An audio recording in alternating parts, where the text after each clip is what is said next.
All right, guys, today we are going to be talking about the NFC West. Yes, we've completed the entire AFC conference. I've done all my predictions on each division, the AFC South, North, East, and West. If you want to go back and check those out and see what I had to say, they're on my channel. Go check them out if you did miss them, if you're curious. But now we jump into the NFC side. And since we started with the AFC West in the start of this whole thing, where I am way too early on these predictions, I guess we'll start with the NFC West on this one. So in the NFC West, if you do not know, you probably should know, because you're a football fan if you're on this channel.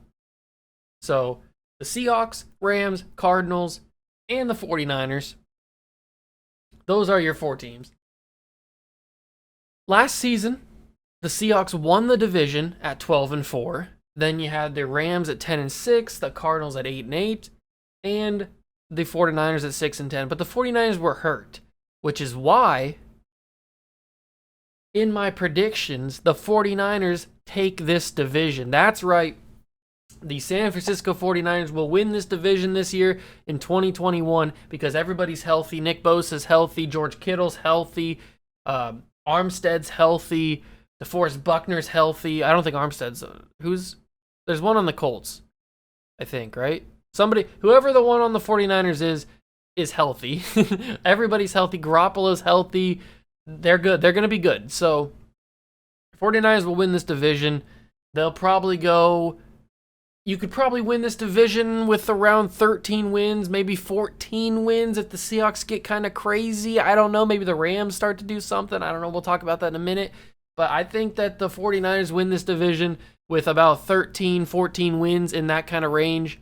So I also think that Jimmy Garoppolo is going to have a pretty decent season as long as he stays healthy. Obviously, if he's not healthy, then Trey Lance will have to come in, and who knows what Trey Lance is going to be at this point. So I think the 49ers win this division. Number 2 is the LA Rams.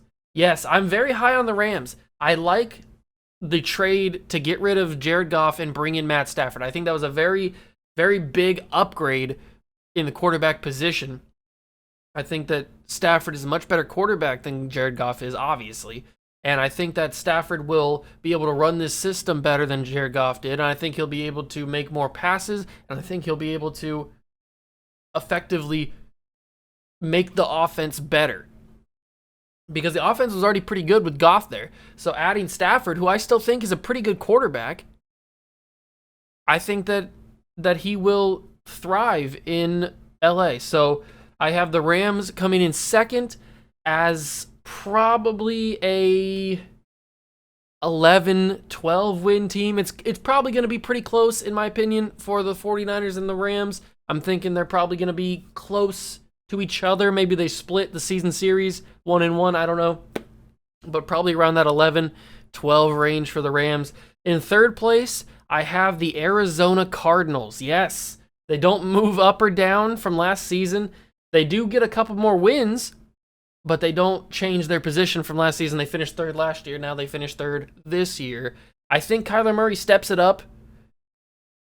I don't think that Kyler Murray's that bad of a quarterback.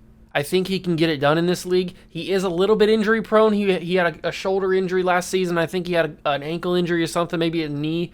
He had something besides the shoulder. But I think he can get it done in this league to an extent. So I think they probably rack up maybe one more win. Maybe they get 9 wins, maybe 10 wins. That may be stretching it a little bit. I don't know. But I think that Kyler, especially with the addition of J.J. Watt on defense, if he's healthy, he can be a real impact player. They've obviously got DeAndre Hopkins, who's a monster. So I think that the Cardinals could take that next little step and jump another win, and possibly even, depending on how bad the NFC is, they could sneak into a wild card. Who knows?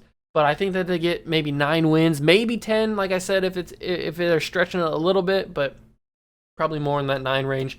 And then, most notably, I have the Seahawks finishing in last place in the division. Now, you may be saying, Juice, they won the division last year. How could you have them finishing last the next year, the very next year after? Well, it's because if you take a look at their team, it's just not that good. Yes, you got a absolute freak of nature, game-change talent in DK Metcalf, but Russell Wilson this is no knock on Russell Wilson. He's a great quarterback.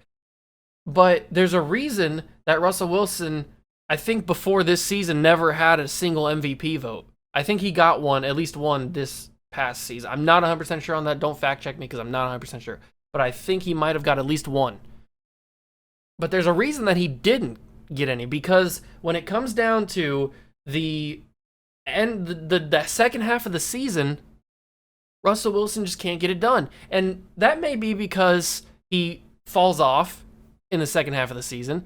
He's never really been the same since that Super Bowl loss to the Patriots, but he goes crazy in the first half of the season, lights up the stats, goes crazy on teams, and then in the second half of the season, he just falls off, and he's done it consistently for a few seasons now. And there's the reason why he didn't have any first place or didn't have any MVP votes his entire career until probably last season.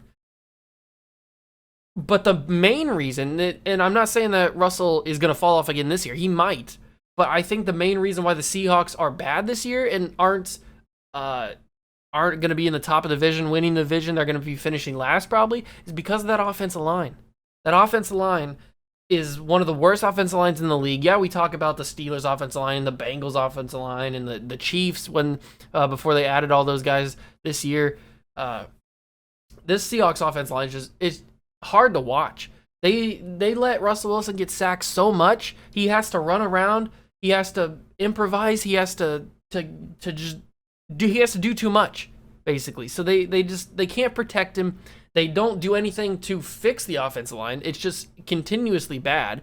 That's why Russell Wilson always moving around, extending plays, because he has to. It's not because he wants to. He probably does want to a little bit, but he has to keep extending plays because he has to get out of the pocket, because in 3 seconds, he's not going to have any more time because people are going to be in the backfield trying to sack him. He was one of the most sacked quarterbacks, if not the most sacked quarterback last season. He's been one of the most consistently sacked quarterbacks over the past couple of seasons now. So if the Seahawks don't fix their offensive line, then they're not going to be a very good football team, and they're going to be finishing last, even behind the Cardinals, who I think could take a step up. So I have the 49ers coming back and retaking that division.